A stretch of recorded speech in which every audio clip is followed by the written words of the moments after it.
Hello and welcome again to Straight from the Heart. I am so excited today. I can hardly contain myself in this seat. You know, Heartland Black Chamber of Commerce has always had the thought that we wanted to be the place that we can come and speak truth to power. And one of the things that I'm very, very excited about it is the fact that we bring talent and we bring realness to our show, Straight from the Heart. Today, and you know, I've had some good guests, but I'm moving on up. I'm in the big leagues now. I want to welcome to our studio, Chris Good, our friend, and Chris. I met Chris when you first opened Ruby Jeans in Westport. Yeah. And so I am just really excited to talk to you today. Just, you know, we're going to kind of just kick it. I'm going to say we're going to lay back and kick it, nothing heavy. Thank you so much for having me. I truly appreciate being here. Absolutely. Absolutely. So let's kick it off with, let's go back. Let's go back to Westport. Okay. You know, you're an entrepreneur. You had just started. I don't remember what year that was. That was 2015. 2015. It'll be 11 years in July. Yeah, 2015. Because I know it was like long before COVID. So yeah, 2015. And you were straight from where you had come from into juicing. Mhm. So I was in insurance. Right. And so I was a catastrophe adjuster. I hung it up, came back and said, you know what? I want to do something that like I actually wake up and feel proud of, that I'm grateful to do, that means something. And so I put all my chips, it wasn't that many. I put all the little chips I had on the table. And, you know, by the grace of God, July 25th of 2015, opened a tiny 700 square foot spot that God really breathed life into. Yeah. Yeah. I remember when you had to leave. Yeah. And I remember it didn't start out by choice. It was, you know, it was kind of like blindsided. You and I had a conversation behind that. Yeah. But your faith, you know, it was kind of like, I know God's got something else for me. Yeah. You know, when you come in the door fighting and fights appear, it's not that, you know, like they become less difficult or arduous. Yeah. But you have like your faith has been tested. And the more of those that you go through, it's like, oh, devil, I see you. I see you coming. You know? And so not even in a cocky sense, but like in a, like, all right, let's go. Yeah. Yep. So as an entrepreneur, and I want to throw that in first. I want to talk about being an entrepreneur because, you know, we're the chamber and we have a lot of small businesses and businesses that come in and the expectation is that, you know, they have this great ideal and they are ready to roll with their ideal. Kind of talk to me about, you know, you knew that juicing was something that was a passion basically of yours. You started eating healthy and living healthy after seeing your grandmother and her diabetes and things that she went through. But once you became that entrepreneur, what was that like? It's tough, you know, because to go from something that's just a passion, like you just do and you love, and then to turn that into something that, oh, this could be a business and this could be an extension of my love for healthy living that I can share with my people. It's hard. Never having employees, you know, never having business insurance, never having an accountant, never having an attorney. And so learning all those things on the fly, you know, many times after a situation arises, it's hard because you don't know what you don't know. And at the very beginning, you don't know so much. Right. And you got to know, though, that like why you entered the space is worthy. Yeah. You know, it's worth fighting for. It's worth learning. It's worth enduring the different challenges as you learn. Yeah. There's so many things to business that we really don't understand. One of the things I talk about all the time is understanding your industry. You know, when you first started your shop in Westport, did you understand the juice industry or the food industry, because you can kind of say you fall under restaurant and food. Yeah. And so, did you even understand that industry? Not really, Yeah. not from a business perspective. I was just a consumer. I traveled for work with my insurance job. And so I started going to juice bars across the country. And so I'm taking pictures. I'm like, oh man, I'm gonna try this recipe. I'm making stuff for my friends. I'm judging my family. And so just from a consumer perspective, I fell in love with it. So I had a lot of market research done, but I had no clue what I was doing. I had no clue of what the industry actually looked like.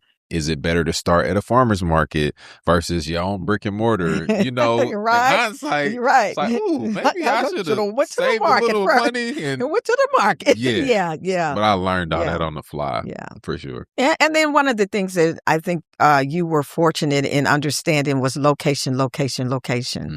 Because a lot of times we open up, but we're not in the right location for what we're trying to do.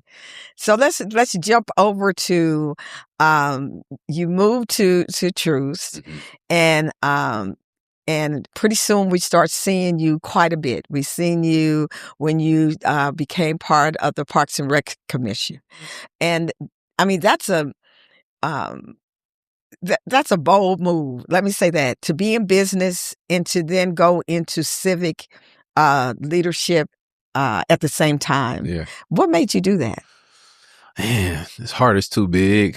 I got a big heart. And I mean, I've been serving in some capacity. I got home from college in 2006 and I volunteered on Janice Ellis's mayoral campaign. Okay. And phone banking, doing all the stuff like an intern, basically, just a free volunteer. And it was at my pop's advice. You know, he realized, the thing about my dad is he realized that politics and, access and understanding of politics was never going to be him. Yeah. Because he's just, he's an iron fist from the straight old school. It's like, you know. Yeah. I know. So, yes, I know. And so, but what he was wise enough to do is to say, just because that's not something that I'm able to do, that I have the wherewithal to understand, I think you should. Right. And so I think you should start by being a servant, and that service turned into more service, and that turned into more service. I'm giving away water on my birthday and cleaning up and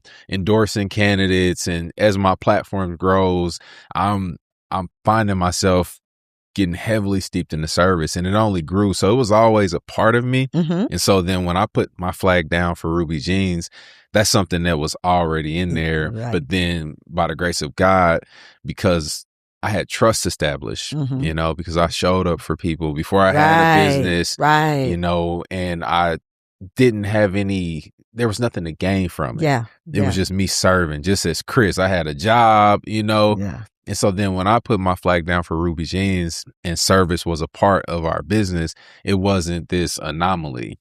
But God grew it. So I'm so glad you said that, because a lot of times people misunderstand people's fortune as something that just they're lucky or they're blessed. There's something that just magically happened. But it comes from a servant spirit. So sometimes I tell people all the time, you have to give. You really have to give in order to see the fruits of your labor. And sometimes it's easier when you are volunteering, but volunteering from your heart, not volunteering with the spirit of, I'm going to get something out of it. Something's coming on the back end. Because you wouldn't even think about Ruby Jeans when you were out there. You didn't even think about planting a flag or anything, just being a servant. Being a volunteer. That's commendable. And it makes sense now why it seems like you've been able to maneuver and move. Now, we know it wasn't easy. Even with that. No, not at all. And I think that there's always, because there is so much service that really is attached to gain, that it starts to muddy the perspective of like, well, who's really here just because God told them to be here. Right. You can't really tell everybody apart. And I understand that. Yeah. So I don't even worry about, whether people know it, whether it's genuine or not. But the thing about service for me is that sometimes, and it's a weird thing, But like I almost feel selfish because I feel so good when I leave from the posture of service, or I've done something, or I've given. That's something totally different. It's even better than when you gain a big sale or a big contract or something. When you walk away from doing something out of kindness. Oh, man, make your shoulders fall, relax. And when you lay your head on the pillow, you know that like he's okay with me. I don't care what nobody else say. He's okay with me, and he saw it. And so I actually looked it up, but it's called the helper's high. Yeah. There's science behind when we serve and when we give, what it does to us. When you serve and when you give from your heart. Yeah. So there's a difference. Yeah, there is. There's a lot of people that believe they do things with the ROI in mind. Yeah. But when you do something with no expectation of anything in return, it's the feeling that you can't, it's priceless. And it's something sacred about service that's unknown. Yeah. Because over my 20 years of serving this community in different ways, the majority of it is completely unknown. Yeah. And there's something beautiful about that, because now, especially as Black organizations, we have an obligation to amplify our message. Yeah. And in that means there's a camera. Yeah. And when we're serving, it has to many times be captured so that people can even know about it. Right. In order for us to get more funding and be able to tell the story and be able to elevate it further. Yeah. So there's this weird position we find ourselves in, but I think it's important that no matter we got to amplify and elevate, but we just got to do. Yeah. Well, and the amplifying isn't bad still, especially now in this time. We're in a time and age where amplifying is the way. Yeah. There's so much out here that you are seeing. Somebody just said this the other day, 15 minutes of fame is the easiest thing to get anymore. If you have an iPhone or an Android with a good camera on it, and you know how to do selfies, or you can set it up to do a podcast or whatever, you can get your 15 minutes of fame. Yeah. But what is the motive behind it? Yeah. What is your motivation? So whenever we do something, our motivation counts. So I'm going to ask you something else too, because I was really excited when I was I was in my master's program at UMKC when you opened Ruby Jeans in Whole Foods. Okay. So Whole Foods is one of my favorite stores. I used to walk from my house to Whole Foods, and I remember going in and there was a Ruby Jeans in there. Not only was it exciting because there was a juicery inside, it was a Black juicery in Whole Foods. It was like, who does this? Who does this? Yeah. And those steps that you've taken, those aren't easy steps. Those things don't happen overnight, and they don't come just because you're Chris Good and you have good connections. You have to deliver on that. Absolutely. How did you do it? I mean, and Kim, and I'm a true believer, and there's certain things that happen where it reinforces my belief. And, I never judge anybody else's belief, but I believe because there's tangible proof that continues to show up in my life. And this is one of those instances because, to be honest, when Whole Foods opened, they had a juice bar in it. And they had a little soft opening, and, we still had a Westport location. Right. So we right down the street. And I'm thinking like, man, that could hurt our business, and then they didn't invite me to the soft opening. Like, I feel kind of salty a little bit. Like, dang. Yeah. Well, time would pass, and the juice bar that they had that they started with, it was their own operation. Yeah. It didn't do well. And so I'm riding down the street one day, and sometimes, I might check an email when I ain't supposed to. And I happen to get this email. And it's from Whole Foods. And they say, we love what you're doing and we want to discuss partnership. I'm like, what? Well. And I thought it was, honestly, I was like, this got to be fake. Yeah. And so I settled myself. I'm super excited. Call my mom. I'm like, Mom, you ain't going to believe this.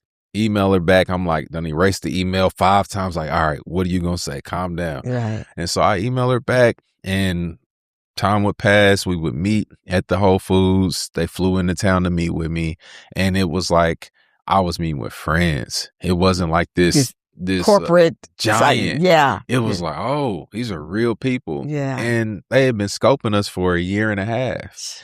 So they'd been at every location. They knew the menu. They knew everything about me. And it was really an informal thing from there. Yeah. The interesting thing about that relationship is that they wanted us to have a cold pressed juice product ready for market when they approached us. This was, what year was this? This is 2018, roughly. Yeah. And I didn't have it. And it's like so many steps in order to get there. Yeah. And so them knowing that we didn't have what they really wanted from us, they still said, well, what else can we do together? And I said, well, you got a juice bar over there. And so the juice bar that was plan B. And so we opened the juice bar in lieu of having the product. And then over the next 4 or 5 years, I would figure out every single dot around the wheel to get a product in the market, knowing that they would be our anchor customer. I mean, now that's amazing, because I remember when you didn't have cold press. Yeah. And I remember, and the reason I remember, because I used to go to another juicer to get my cold press to juice. And if you remember, once you got it, I started juicing, getting my juice from there. It was just like the steps that you took, and you didn't run, you walked. Yeah. You know, you started with your crawl and you started walking, and then instead of just running headlong and trying to do everything, you started connecting the dots and putting things step by step by step. Because you could have went in there and said, oh yeah, I can make a cold press. Yeah. And then tried to make a cold press without really knowing what you were Without doing. doing it the right way. Yeah. And that's another big mistake that we make as small businesses. We get an opportunity, and sometimes the opportunity is bigger than us. Yeah. And instead of us saying, no, I can't do that right now, or, you know, I wouldn't mind figuring that out, but this isn't the time. We want to go headlong, and then we fall on our face. So kudos. Okay. So, you know, I've been waiting to go to get to this. So we've established, we've got the manufacturer going now. We're manufacturing our own juice. I had you over for Collide, and that was great. And then you hit me with this. I'm running for the 3rd district. I said, did I just read that? Wait a minute. So what inspired you to want to go into council? I mean, I'm sure there's a lot of things you could have chosen to do. Yeah.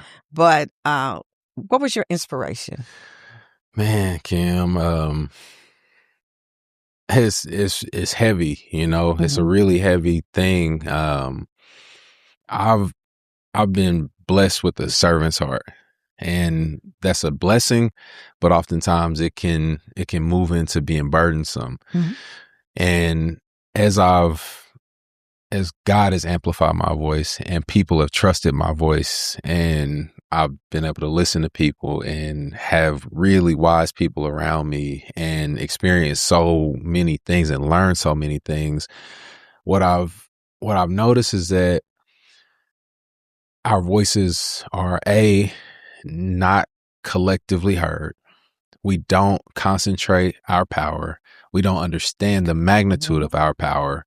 And because of that, we become isolated and excluded from conversations that impact the longevity of our existence. Correct. We are dying faster than other people.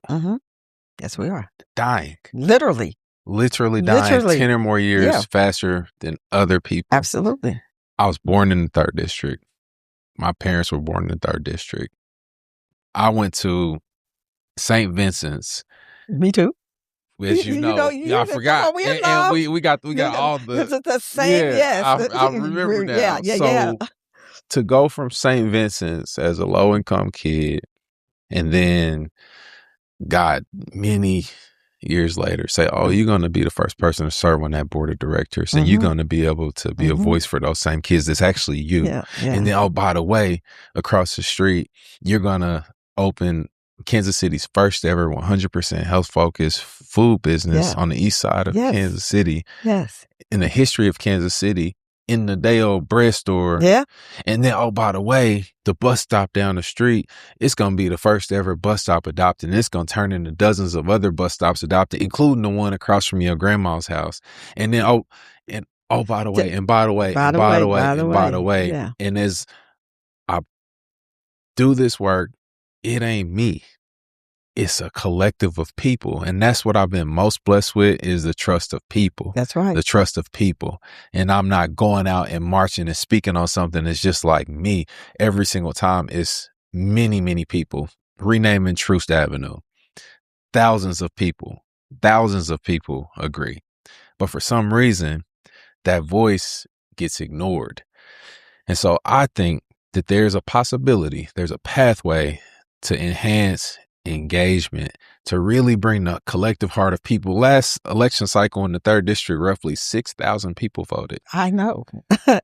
I know. Let me just say that. I know. And so I'm not here to measure up against anybody. I'm not here to disrespect anybody. I'm here to be a voice for the people. And, I believe that God has stamped that, and I've been given so many affirmations about that I'm going to stand in a posture of strength, of honesty, of dignity, of nobility, and I'm going to have my spine intact, because I've been through so many things from the beginning of my life till today.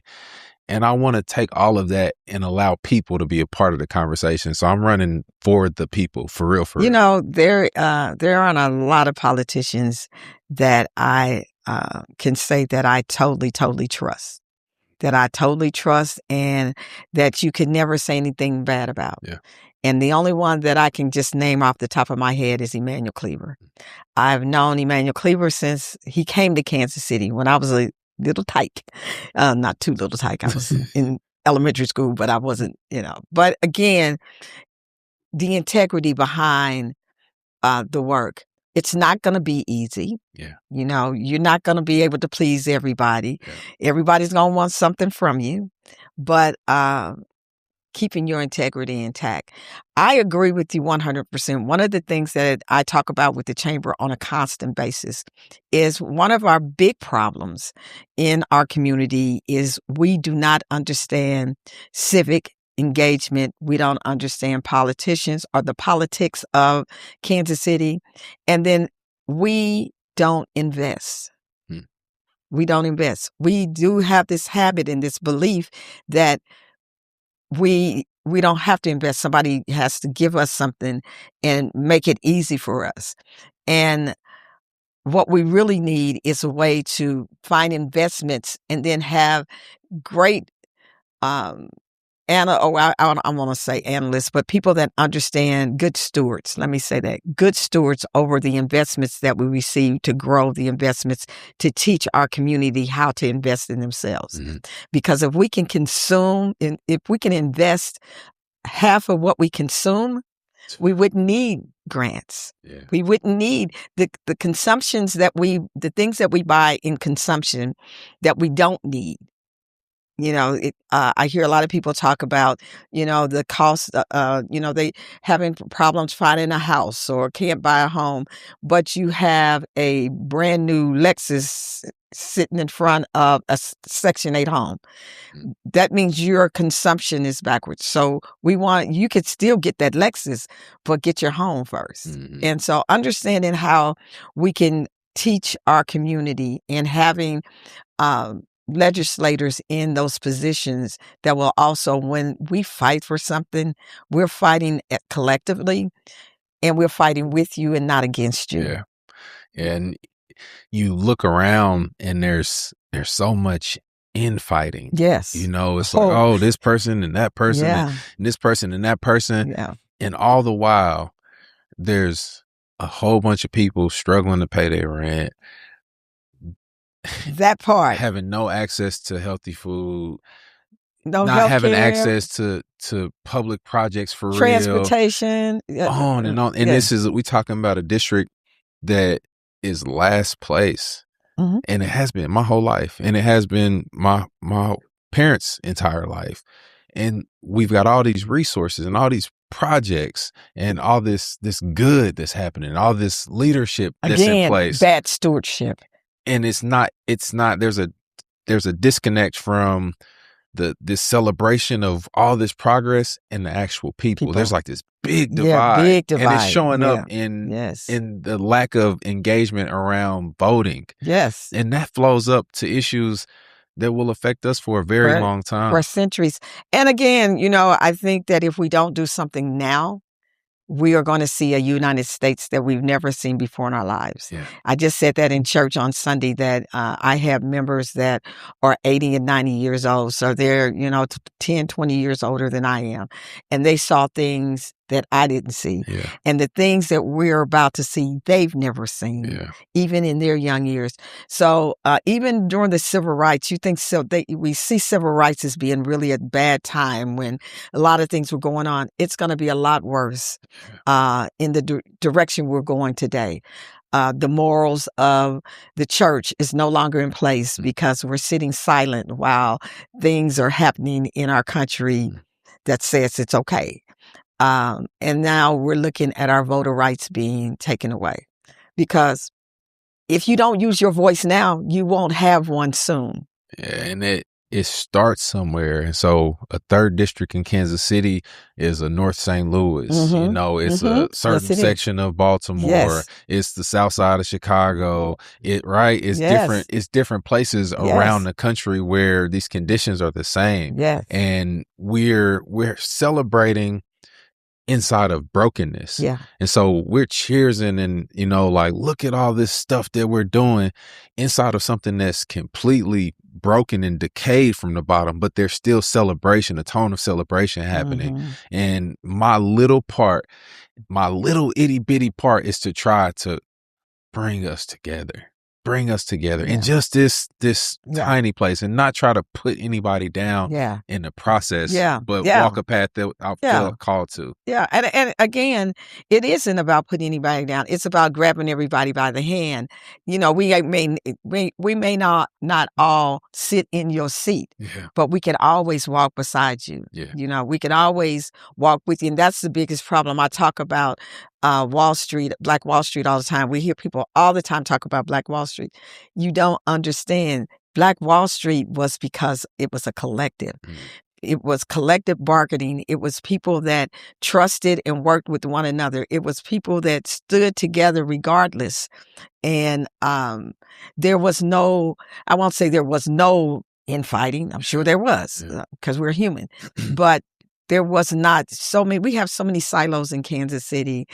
And the sad part is we have silos and everybody says they want to work together, but when you try to bring them in the room together, they don't show up. And I've seen you do that many times. I remember the Black Gap conversation. That was years ago. I don't know if you remember that. Do you remember that? Yeah. I mean, my whole career in the chamber has been, how do I bring our leadership in the one room? Let us settle whatever these differences are, and then let's figure out what can we do. We need to be showing up in Jefferson City with an agenda, not with a bunch of gimme, but with an agenda, an issue that can definitely change and impact the 3rd district. But the only way we can do that is when there's at least 50,000 of the 85,000 residents in the 3rd district that are like, hey, we're coming here, not just the 12 of us in this body. We also got 50,000 people in this disenfranchised district. That's the same thing I tell when I tell people all the time. When you have an issue going on in City Hall and you're down there and you're fighting for the 3rd district, that gallery should be packed with people in the 3rd district. If you're not showing up, how do you expect? You're standing there and you're saying the people in the 3rd district wants this, and they're saying, well, where are they? But see, the thing is, Kim, like, that is, I believe a lot of that is by design. And so I've had so many issues where it'll be like the day before the issue and, it got bumped. Yeah, I've seen that a lot. Or too. it might moved up or moved down, or way down. The place on the docket, on the docket is at the very end, and And so there's a lot of strategy around the disengagement of people. And I think that it's because like this triangle has it's inverted. Yeah. And so right now it looks like a triangle where there's a person at the top and then all the people are at the bottom. But really it's our job to flip it. It is. And that's my point. My point is it's never been any different. And at a time when, guys, I hear people saying, we stand on the backs of our ancestors. No, y'all walking on their heads because you won't show up. Because they were willing, it didn't matter what they did to discourage them or to make it hard. They showed up anyway. Yeah. Okay. Oh, y'all going to turn us down today? We'll see you tomorrow. Yeah. You going to turn us down tomorrow? Months. For years. Years. Y'all going to turn us? I'll see you tomorrow. And this is where we have to get back to where we are actually, if we really, really want things to change and we really want to be a part of something that we belong to. Yeah. And this is something I've been fighting for the longest. We need to stop referring ourselves as African Americans or Black Americans. We need to stop putting our origin, our ethnicity before our origin. We are the only country that identifies by ethnicity than origin. We call ourselves second-class citizens when we say, I'm a Black American. No, you're an American. If you were born in America, this is your country. Just as well as it anybody. Betsy Ross might have not sold that flag for you, but the deaths and the bodies that lie in the grounds and the soils of America, this is your land. That's your flag. That's your White House, whether you're trying to make it a palace or not. It's yours. And until we start claiming what's ours and stop asking somebody to give us some of theirs, it's not theirs. And we got to take it, it's not going to be like we have to take it. And the only way you take it is through collectivism. That's it. That's it. You don't have to go down there with all guns barreling. You got to strategize. You got to come together. You got to be a collaborative. You got to say, this is it. Yeah.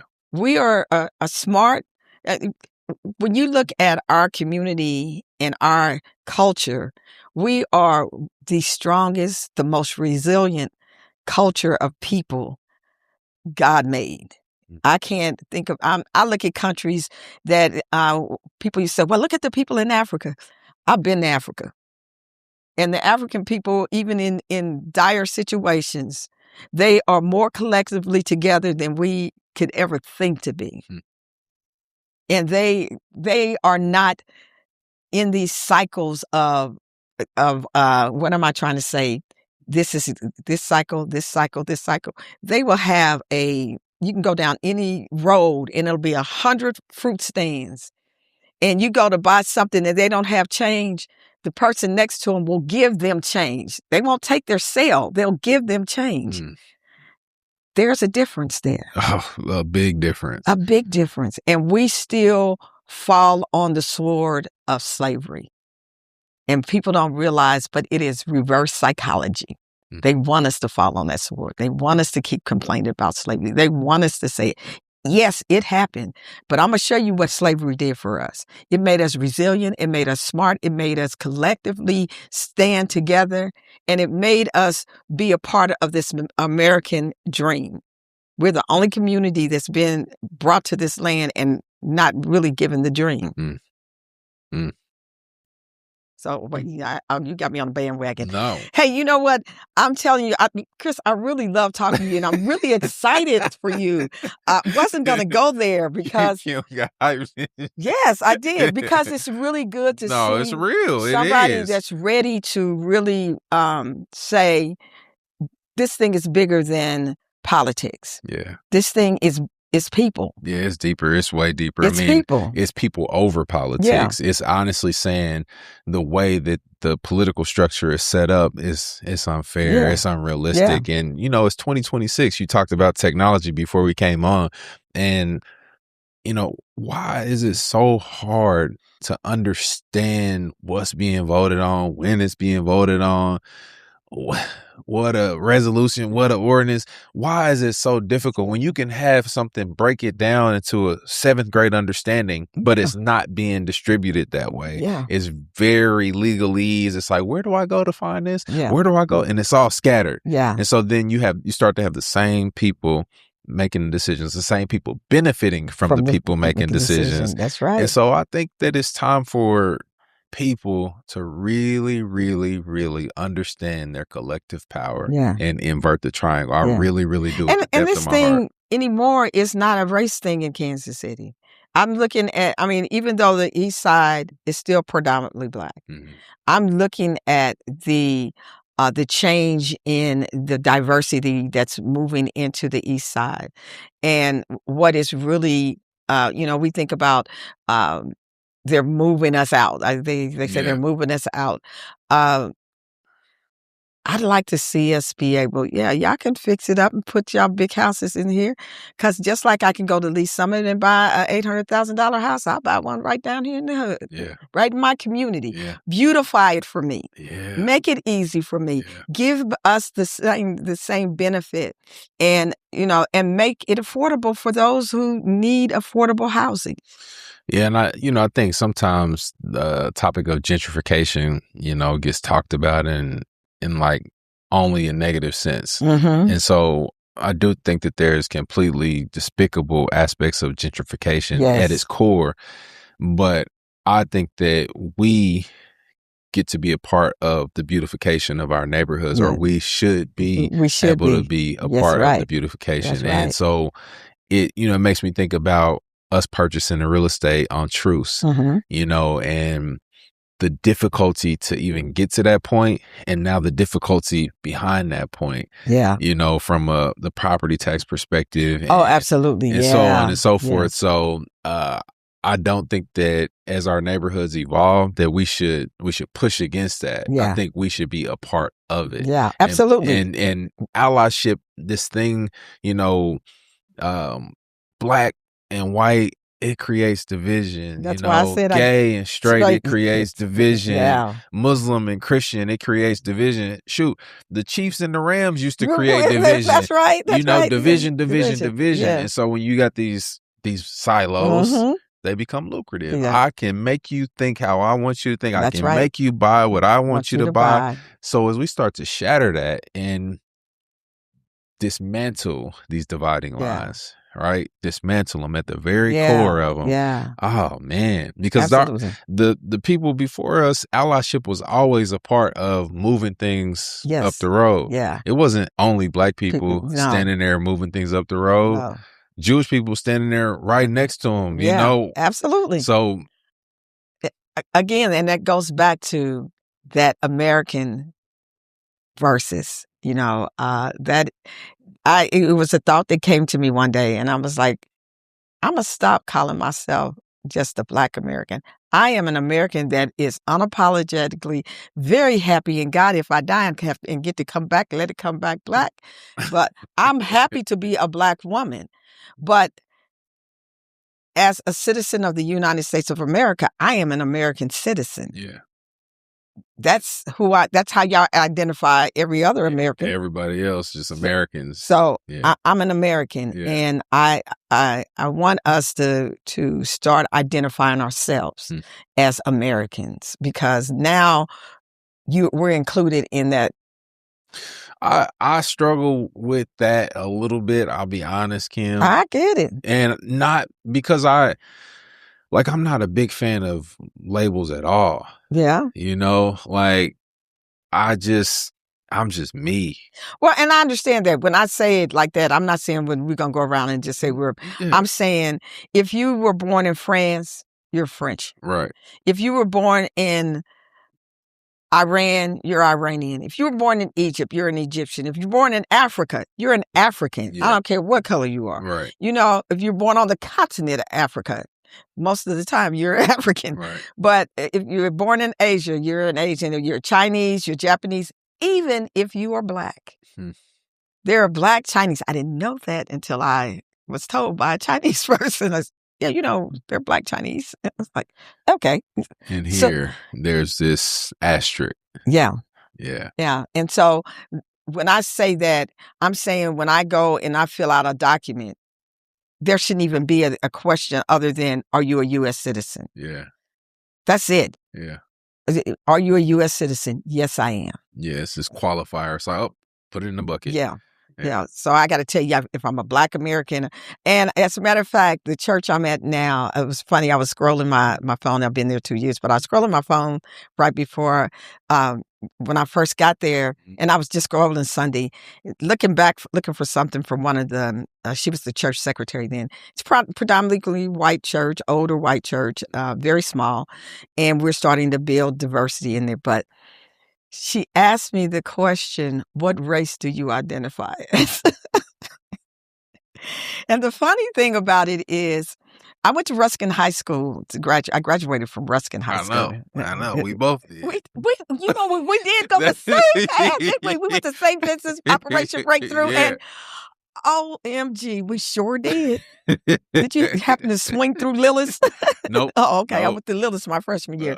But yeah, so I don't think that was around when. Probably not. But I remember in my first year there, because they only had they started as sophomore. It was my sophomore year. I just got there, predominantly white school. You know, you come from like Ruskin was. Ruskin. See, that's wild. Yeah. Ruskin was, when I tell you, I graduated from Ruskin in 1976. There was 580 some odd students in my graduating class. And so I went from a school that had maybe 200 students, and that include freshmen, sophomore, juniors, and seniors, to 1,500 at Ruskin High School. And there was 580 something in my graduating class, and there was, I believe there might have been 12 Black students, no Asians, no Hispanic. And actually, Michael Doyle was Island Pacific, but he identified as Black. He was like, I'm with y'all. Yeah. But yeah, so, but I remember it was a day that they had all N-words, and they used the word on these big posters. It was, the glass hall going to the gym. Yeah. They had posters on that hall saying all N-words to be killed by 3:00. I'll never forget it as long as I live. And the few Black people that went to the school, most of them had family that were in the city, and the police had to block off. So remember, I don't know if when you went to Ruskin, was 71 all the way through? Yeah. No, so before that, 71 wasn't there. So you came through Prospect, and there used to be this green bridge that you had to cross over. And they closed it down because there was truckloads of Black people with chains and bats and everything headed out to Ruskin High School. Wow. It was a crazy time. The transition of that is wild. But this girl, the secretary, she was in my graduating class. I didn't remember her, but in my graduating class. So you think about just the transitioning of how things are and how people identify you. When you think about our businesses, I've had businesses that have gone and bidded on a project, and the first thing they're asked, are you certified? Not are you qualified, are you certified? And then after they've met their goal, they say, oh, we've already met our goal. Yeah. That right there, to me, that identifier really puts it's an oppressive identifier, one, but it puts a burden on the opportunities for the Black business. Absolutely. Absolutely. I mean, it's us carving out, from a slim picking. Yeah. But all of us are carving not from that same little slim it's picking. like we got a whole pie and we're going to sit one piece over here, but then all of y'all going to eat off that piece of pie. Yeah. And so then it starts to create silos. It creates this like, oh, I like the crust. Let me hurry up and we all like trying to grab at that piece of pie. And I think that our representation is important. Yes. But even beyond like any politician or anything, our representation is us. Yes. It's us. It's us. It's us. It's us. It's like, we'll take this, but we want some of that pie. Right. We want some of that pie. Well, you know what I want us to do? I want us to bake our own pie. See, I do find this interesting, and this is what I'm hoping that the chamber will do one day soon. I want us to start going and finding and bringing in revenue and economic development, finding businesses to come and set up here in Kansas City. That's when you start making a difference. Because now we're coming to the city saying, or this is this big organization that we've vetted and we've courted and we've said that we can help you supply workforce development and we can help you find the best place to put your headquarters. And whether it's Tech Name Tech is going to be the easiest one, but bringing in some real revenue. I think about some of the organizations and the corporations that have come into this city. You got Meta, you got Google, you got LiftServe, you got Panasonic. You got a couple of other battery companies, organizations that are looking here.